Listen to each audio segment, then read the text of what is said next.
Dopo aver imposto pesanti dazi su merci cinesi per 250 miliardi di dollari, il presidente Trump al G20 ha accettato una tregua, posticipando ulteriori misure, soprattutto perché l'economia USA è colpita dalla ritorsione cinese. Ma oltre alle ragioni commerciali, ci sono quelle strategiche.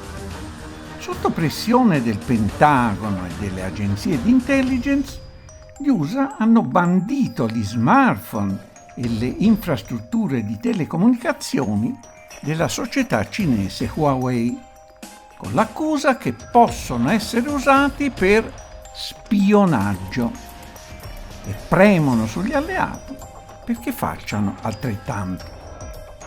Ad avvertire soprattutto Italia, Germania e Giappone, paesi con le più importanti basi militari USA, sul pericolo di spionaggio cinese sono le stesse agenzie USA di intelligence che hanno spiato per anni le comunicazioni degli alleati, in particolare Germania e Italia.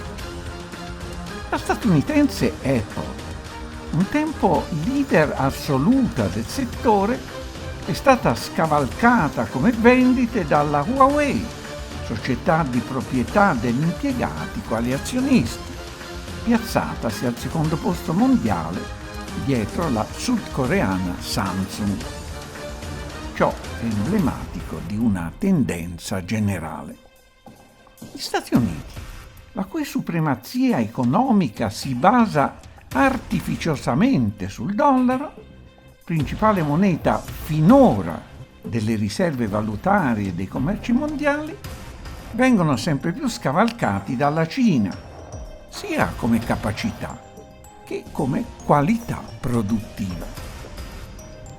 L'Occidente, scrive il New York Times, era sicuro che l'approccio cinese non avrebbe funzionato.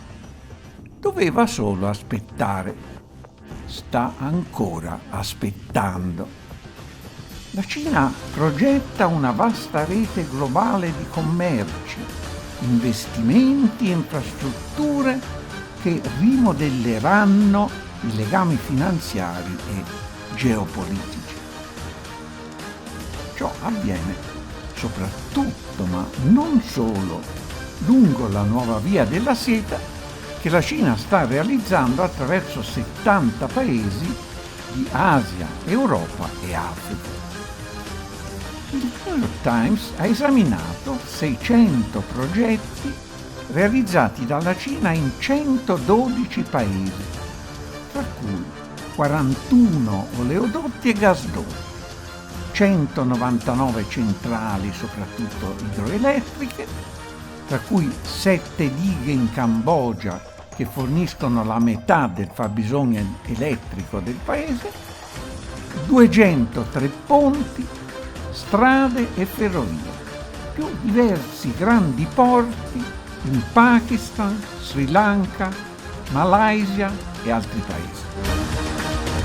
Tutto questo viene considerato a Washington una aggressione ai nostri interessi vitali, come sottolinea il Pentagono nella strategia di difesa nazionale degli Stati Uniti d'America 2018. Il Pentagono definisce la Cina competitore strategico che usa una economia predatoria per intimidire i suoi vicini, dimenticando la serie di guerre condotte dagli Stati Uniti anche contro la Cina fino al 1949 per depredare i paesi delle loro risorse. Mentre la Cina costruisce dighe, ferrovie e ponti utili non solo alla sua rete commerciale, ma anche allo sviluppo dei paesi in cui vengono realizzati, nelle guerre USA, dighe, ferrovie e ponti sono i primi obiettivi ad essere distrutti.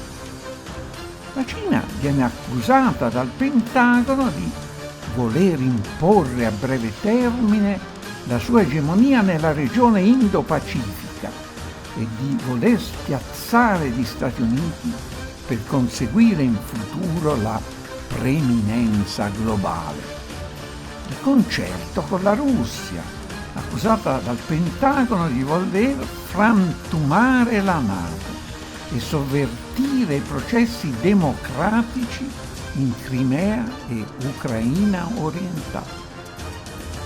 Da qui l'incidente nello stretto di Kerch, provocato da Kiev sotto regia del Pentagono per far saltare l'incontro Trump-Putin al G20, come è avvenuto, e far entrare l'Ucraina nella NATO, di cui è già membro di fatto.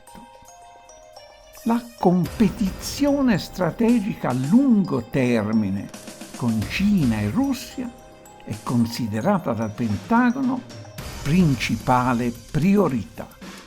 A tal fine, annuncia nella Strategia di Difesa Nazionale 2018, modernizzerà le forze nucleari e rafforzerà l'alleanza transatlantica della NATO. Dietro la guerra commerciale si prepara la guerra nucleare. Close air support's very difficult to do because your biggest concern is anti-fratricide, not hurting the good guys on the ground. The reason we do that really well is, one, we can stay overhead for a long period of time. We're a left side or a side shooting platform and a constant pylon turn. So basically, we can put rounds down on just about any part of the area at any time within seconds if we're needed to.